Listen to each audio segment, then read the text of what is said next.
हमारा देश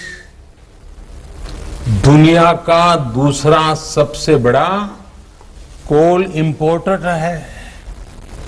कोल आयात करता है। बड़ा सवाल ये है कि जब हम दुनिया के लार्जेस्ट प्रोड्यूसर हैं, एक प्रकार से लार्जेस्ट प्रोड्यूसर के जो मेन ग्रुप है, हम उसमें से एक हैं। अगर ये सच्चाई है तो हम लार्जेस्ट एक्सपोर्टर क्यों नहीं हो सकते? और ये हम सबको अपने आप को पूछना है। और यही सवाल मेरे, आप सभी को और करोड़ों भारतीयों के मन में भी हमेशा उठता रहा है। साथियों, हमारे यहां दशकों से यही स्थिति चल रही थी। देश के कोल सेक्टर को कैप्टिव और नॉन कैप्टिव के जाल में उलझाकर रखा गया था। इसको कंपटीशन से बाहर रखा गया था।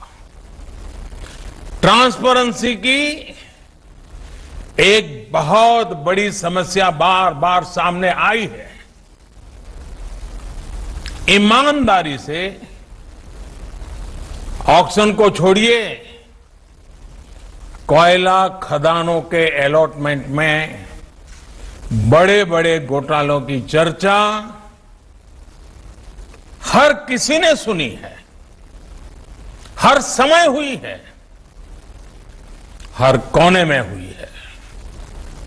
इस वजह से देश के कोल सेक्टर में इन्वेस्टमेंट भी कम होता था और उसकी एफिशिएंसी भी हमेशा सवालों के घेरे में रहती थी। कोयला निकलता किसी राज्य में था, जाता सैकड़ों किलोमीटर दूर किसी अन्य राज्य के पावर प्लांट के लिए होता था, जबकि वे राज्य के पावर प्लांट्स कोयले का इंतजार करे रह जाते थे। यानी काफी कुछ मिसमैनेज था, अस्त व्यस्त था। साथियों, साल 2014 के बाद स्थिति को बदलने के लिए एक के बाद एक कई कदम उठाए गए।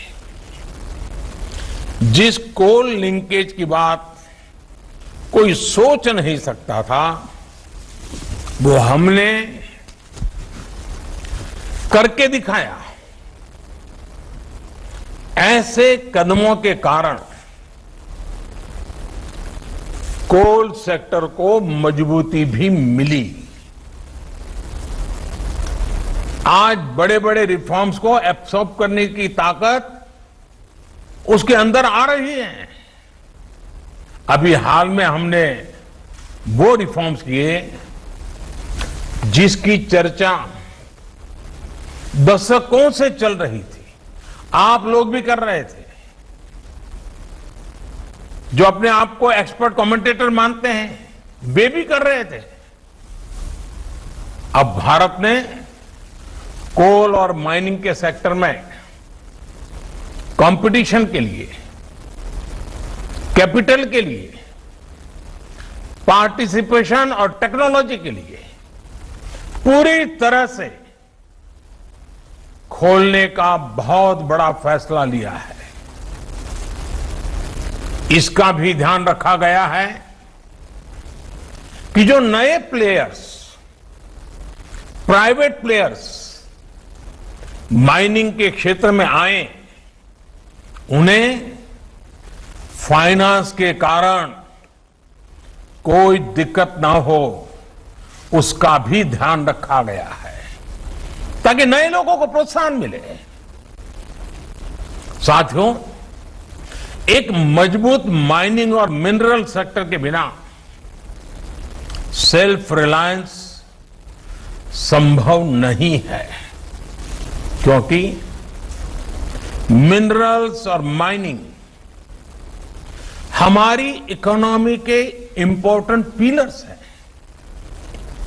अब रिफॉर्म्स के बाद अब कोल प्रोडक्शन, पूरा कोल सेक्टर भी एक प्रकार से आत्मनिर्भर हो पाएगा। अब कोयले के लिए बाजार खुल गया है। जिस सेक्टर को जब जितनी जरूरत होगी वो खरीदेगा। साथियों, जो रिफॉर्म्स के लिए और जो रिफॉर्म्स हमने किए गए हैं, उसका लाभ सिर्फ कोल सेक्टर को ही नहीं, दूसरे अन्य सेक्टरों पर भी पड़ेगा।